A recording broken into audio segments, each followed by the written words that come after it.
was very good.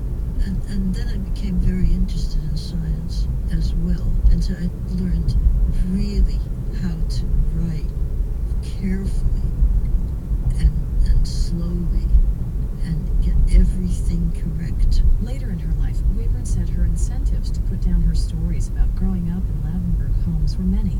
From the urging of family members to write down her stories, from the knowledge that her career as a science writer was coming to a close, and mostly from her beloved childhood home meeting the fate of a wrecking ball. The children in my family loved to hear my stories, and my nephew said, "Write it down."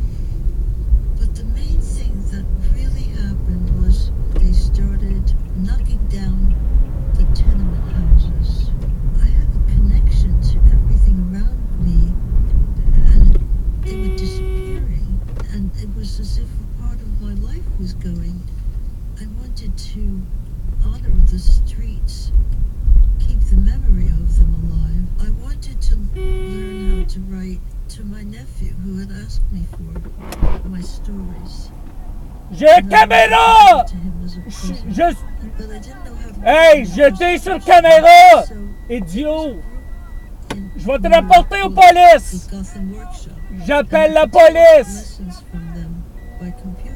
So I joined the Gotham Workshop. And Wayburn said through the Gotham Workshop, she did many readings at the famed Knitting Factory in New York City. And she said that workshop really changed the shape and tone of her writing from then on.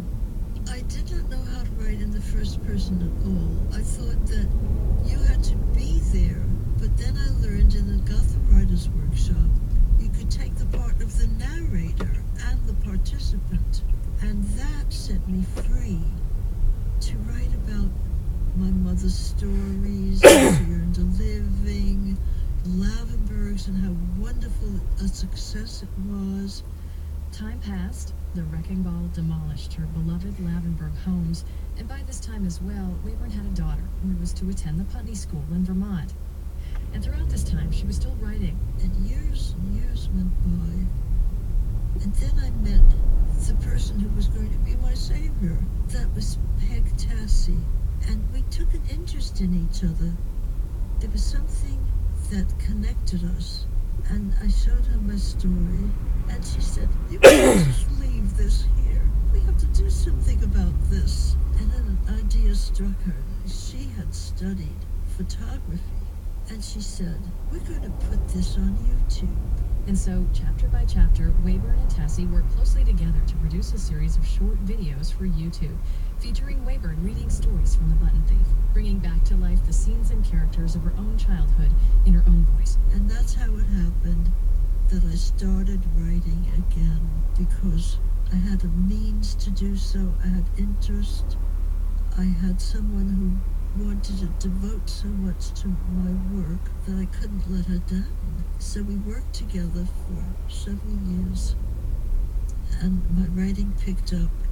And coming full circle, Wayburn said her home in Montpelier shares some similarities with her early life in New York City. I live at Pioneer Housing, which allows me to be independent in my own apartment and at the same time live with other people from all other places.